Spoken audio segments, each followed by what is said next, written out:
मगर मैं यह समझता हूं माँ और बाप के लिए बेटी कभी बोझ हो ही नहीं सकती।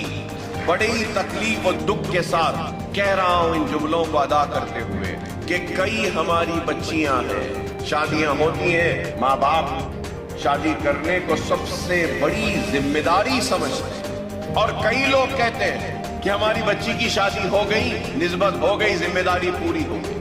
मगर मैं यह समझता हूं माँ और बाप के लिए बेटी कभी बोझ हो ही नहीं सकती और बेटी ही माँ बाप के बुढ़ापे का सहारा है, उसकी जवानी की हिम्मत है और उसकी जिंदगी के कामयाबी का राज है।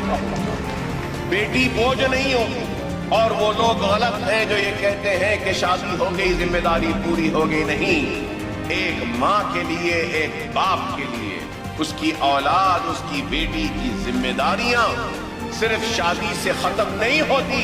जब तक बाप जिंदा है और खबर में जब तक जाएगा, जब तक उस बाप की जिम्मेदारी उस बेटी के साथ रहेगी और वह जिम्मेदारी को निभाना उसकी जिम्मेदारी है, उसका फर्ज है, ईमानी तकाज़ा।